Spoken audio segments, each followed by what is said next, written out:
Hello! ഈ കാണുന്നത് ഇസ്രായേലിലെ ഒരു പശുഫാമാണ്. ഇത് ഞാൻ നോക്കുന്ന അപ്പച്ചൻ്റെ പശുഫാമാണ്. അപ്പച്ചനല്ല ഇപ്പം കാര്യങ്ങൾ നോക്കുന്നത്, അപ്പച്ചൻ്റെ മോനാണ്. അങ്ങനെ ഡ്യൂട്ടിക്കിടയിൽ കുറച്ച് ഫ്രീ ടൈം കിട്ടിയപ്പോൾ ഞാൻ ചേച്ചീൻ്റെ ചട്ടം കെട്ടി ഞങ്ങൾ രണ്ടുപേരും കൂടെ പശുഫാം കാണാൻ വേണ്ടി ചെന്നു.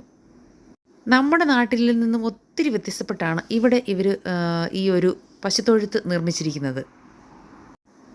നമ്മുടെ നാട്ടിലൊക്കെ ആണെങ്കിൽ കോൺക്രീറ്റിൻ്റെ തറയല്ലേ പശുവിനെ വളർത്തുന്നത്. ഇവിടെ അങ്ങനെയല്ല, നിലത്താണ്. പക്ഷേ നിലത്തെന്ന് പറഞ്ഞാലും എന്തൊക്കെയോ അറക്കപ്പൊടി പോലത്തെ എന്തൊക്കെയോ സംഭവങ്ങൾ അവിടെ ഇട്ടിട്ടുണ്ട്. അതിന് മുകളിലാണ് പശു വളരുന്നത്. അത് മാത്രമല്ല ഒരു 2-3 ദിവസം കൂടുമ്പോഴത്തേക്കും ഇവരിത് ട്രാക്ടറിന് ഉഴുതു മറിക്കും. കാരണം അന്നേരത്തേക്കും പശുവിൻ്റെ ചാണകമൊക്കെ ആയി കുറച്ച് വെറ്റാകുമല്ലോ. അങ്ങനെ അത് ഉഴുതു മറിക്കുമ്പോഴത്തേക്കും കുറച്ച് ഡ്രൈ ആവും. പിന്നെ അതുപോലെ തന്നെ പശുവിൻ്റെ തീറ്റ എന്ന് പറയുന്നത് നമ്മുടെ നാട്ടിലത്തെ പോലെ ഡയറക്റ്റ് പുല്ലും വൈക്കോലും കൊടുക്കുകയല്ല ചെയ്യുന്നത്. എന്തൊക്കെയോ മിക്സ് ചെയ്ത് അരിഞ്ഞാണ് ഇവർ പശുവിന് കൊടുക്കുന്നത്. ഇത് നെതർലാൻഡ് കൗ എന്ന് പറഞ്ഞ ഒരു ഇനത്തിൽപ്പെട്ട പശുവാണ്. 25-30 ലിറ്ററോളം പാല് കിട്ടുമെന്ന് പറഞ്ഞത്. പുറത്ത് നല്ല ചൂടാണെങ്കിലും ഈ ഒരു ഫാൻ കറങ്ങുന്നതുകൊണ്ട് തന്നെ നല്ല തണുപ്പാണ്. ഇതാണ് ഇവിടുത്തെ പാല് ശേഖരിക്കുന്ന ടാങ്ക്. ഏകദേശം 5000-6000 ലിറ്ററോളം ഉള്ള ടാങ്കാണ്.